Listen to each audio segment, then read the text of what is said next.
Sir నా పేరు వినయ్.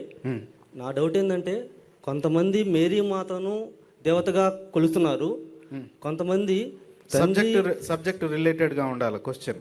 లేదు సార్. Right, okay. కొంతమంది ఏమంటే తండ్రి కుమార పరిశుద్ధాత్ముడు త్రియేక దేవుడు ఒకే దేవుడు కొంతమంది అంటున్నారు. కొంతమంది తండ్రి వేరు కుమారుడు వేరు పరిశుద్ధాత్ముడు వేరు కొంతమంది అంటున్నారు. ఇంకోటి ఏంటంటే మనలోనే కొంతమంది పెంతుకోస్తు అని, కొంతమంది లోదరన్స్ అని. ప్రశ్న సందేశం ఇస్తున్నావు. లేదు సార్, నా డౌట్ సార్ 3 రకాలుగా ఉన్నాయి సార్. లేదు, ఒక్క ప్రశ్నను పేపర్లో రాసుకో. నెక్స్ట్ ఇంకెవరున్నారు చూడండి, పేపర్లో రాసుకో ఈలోపు. Right, okay. దానికి క్లుప్తంగా సార్కి అర్థమైపోయింది, చెప్తారు. సహోదరుడికి ఉన్న ప్రశ్న ఏంటి అని అంటే, బైబిల్ చదివే బైబిల్ అంతా ఒకటే, కానీ దేవుణ్ణి అర్థం చేసుకునే వాళ్ళు కొందరు ఒక దేవుడు అని అంటున్నారు, కొందరు ముగ్గురు వేరు వేరు దేవుళ్ళు అని అంటున్నారు, కొందరు దేవునికి తోడుగా మరియా లాంటి వారిని కూడా దేవతలుగా చేసుకుంటున్నారు. ఏది సత్యం అన్నది మీ ప్రశ్న. Correct, thank you brother. కూర్చోండి. దేవుని వాక్యమైనటువంటి బైబిల్ గ్రంథము, పరిశుద్ధ బైబిల్ గ్రంథం ఏం చెప్తోంది అని అంటే, దేవుడు తన్ను తాను అద్వితీయుడు అని ప్రకటించుకున్నాడు. ఇది ద్వితీయోపదేశ కాండము 6వ అధ్యాయంలో మనం చూస్తాం. షమా ఇస్రాయేల్ యాహ్వే ఎలోహిను యాహ్వే ఎఖాద్ అన్నటువంటి వచనాన్ని మనం చూస్తాం హెబ్రూ భాషలో. దీని అర్థం ఏంటి అని అంటే, ఇశ్రాయేలు వినుము, నీ దేవుడైన యెహోవా అద్వితీయుడగు యెహోవా అని ఉంటుంది. అద్వితీయుడు అన్నటువంటి మాటకు అక్కడ వాడిన పదము ఎఖాద్ అన్న పదము. ఎఖాద్ అన్న పదము ముస్లిం సముదాయంలో దీన్ని ఎలా అన్నారు అనంటే, హుల్వు అల్లాహు అహద్ అని అన్నారు, అల్లాహు సమద్ అని అన్నారు. కులువు అల్లాహు అహద్ అంటే అర్థం ఏమిటి అని అంటే, అల్లాహ్ ఒక్కడే అని చెప్పు అని అంటున్నారు. అయితే అహద్ అన్న పదము ఏ విధంగా అయితే ఖురాన్ భాషలో జబర్దస్తిగా కేవలము సంఖ్యాపరమైన ఒకటి అని చెప్పే ప్రయత్నం చేశారో స్కాలర్స్, అలా కాకుండా ఒరిజినల్గా కొందరిలో ఒకరు, అందరిలో ఒకరు, ముగ్గురిలో ఒకడు, 15 మందిలో ఒకడు అన్నట్లుగా వాడినటువంటి సందర్భాలు చాలా ఖురాన్లో ఉన్నాయి. కాబట్టి బైబిల్ గ్రంథంలో ఉన్నటువంటి ఎహాద్ అన్నటువంటి పదము కేవలము అందరిలో ఒకడు కొందరిలో ఒకడు కాదు.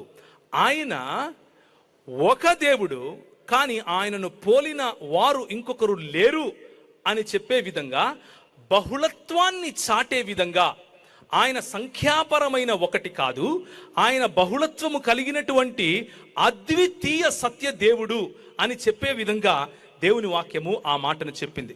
అయితే ఇప్పుడున్నటువంటి సమస్య ఏమిటి అని అంటే, కొందరు బహుళత్వం ఉన్నటువంటి దేవుడు అని అంటే నా ఉద్దేశం ఏమిటి అని అంటే, తండ్రి కుమార పరిశుద్ధాత్మలుగా ఆయన తన్ను తాను బయలుపరుచుకున్నాడు అన్నది. అయితే ఇప్పుడున్నటువంటి సమస్య ఏమిటి అంటే, కొందరు మరియను దేవుడు అని అంటున్నారు అని మీరు అంటున్నారు. ఎవరంటున్నారు? రోమన్ క్యాథలిక్లు మరియను దేవుడు అని అనరు, మరియను దేవుని తల్లి అని అంటారు. అంటే దేవుణ్ణి ఆమె గర్భములో మోసి కనింది కాబట్టి దేవునికి మనకు మధ్యవర్తిగా ఆమె ఉండొచ్చు అన్నటువంటి క్యాటకిజం వాళ్ళు రాసుకున్నారు. అంతేకాని ఆమెను దేవుడు అని వాళ్ళు అనరు. అంటే మరియ సృష్టికర్త అని రోమన్ క్యాథలిక్స్ అనరు. ఇది తెలియక ఖురానులో కొంతమంది ఏమంటున్నారు అనంటే, మీరు మరియను కూడా యేసుకు ప్రతిగా, యేసుకు సహచరిగా, దేవతగా మీరు కొలుస్తున్నారు అని మనకు నీతులు చెప్పొచ్చారు. ఎవరు కొలవరు. రోమన్ క్యాథలిక్లు కూడా మరియను దేవుడు అని అనరు. యేసు యొక్క తల్లి అంటే దేవుణ్ణి ఆమె నవమాసాలు మోసి కన్నది అన్న తాత్పర్యంతో క్రీస్తుకు మనకు మధ్యవర్తిగా ప్రార్థన చేసేందుకు ఆమెకు ఇన్వొకేషన్ చేస్తారు. అందులో సమస్య ఉంది, అది మనం కాదనట్లేదు. అయితే మీరన్న ప్రశ్నకు సమాధానంగా చెప్తున్నాను, సృష్టికర్త అయినటువంటి దేవుడు కాదు ఆమె. రెండవది, కొందరు ముగ్గురు దేవుళ్ళు ఉన్నారు అని అంటున్నారు. ముగ్గురు దేవుళ్ళ సిద్ధాంతం చెప్పేవాళ్ళు మన తెలుగు రాష్ట్రాల్లో కూడా తొడలు కొడుతూ మీసాలు తిప్పుతూ తిరుగుతుంటారు. అలాంటి వాళ్లకు ఉన్నటువంటి సమస్య ఏమిటి అని అంటే, బైబిల్ గ్రంథాన్ని కేవలము తెలుగు భాషలోనే చదివి కేవలము తెలుగులోనే అర్థం చేసుకుని, తెలుగు భాషలో ఉన్నటువంటి లిమిటేషన్, తెలుగు భాషకు ఉన్నటువంటి పరిధులను దాటులేక మిగిలిన భాషలు రాక వారి పరిజ్ఞానం పెరగక అలాంటి మాటలు అంటున్నారు. ఎందుకు అనంటే, ఒకవేళ ముగ్గురు దేవుళ్ళు మనకు ఉన్నారు అని అంటే ద్వితీయోపదేశకాండం 6వ అధ్యాయం 4వ వచనంలో ఉన్నటువంటి మాట షమా ఇస్రాయేల్ యాహ్వే ఎలోహిను యాహ్వే ఎఖాద్ అన్న మాటను చించి పారేయాలి.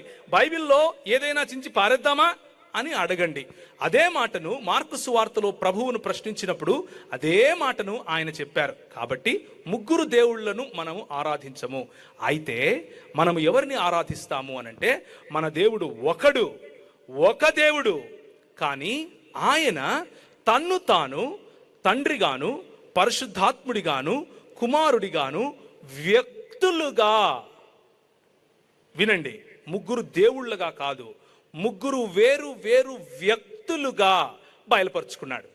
ఇది దేవుని వాక్యము చెప్పే సంపూర్ణ సిద్ధాంతం. దీని గురించి మీకు ఎక్కువగా తెలుసుకోవాలి అని అంటే త్రిత్వం శిరసా నమామి అనే పుస్తకం నేను రాశాను, వెనకల స్టాల్లో దొరుకుతుంది, మీరు దయచేసి తీసుకోవచ్చు. అలాగే ఒకవేళ మీకు ఖురాన్లో ఉన్నటువంటి దేవుడు మన దేవుడు ఒకడేనేమో అన్న సందేహం ఉంటే కూడా అల్లాహ్ యెహోవా ఒకడేనా అన్నటువంటి పుస్తకం కూడా రాశాను, వెనక స్టాల్లో ఉంటుంది, తీసుకోవచ్చు.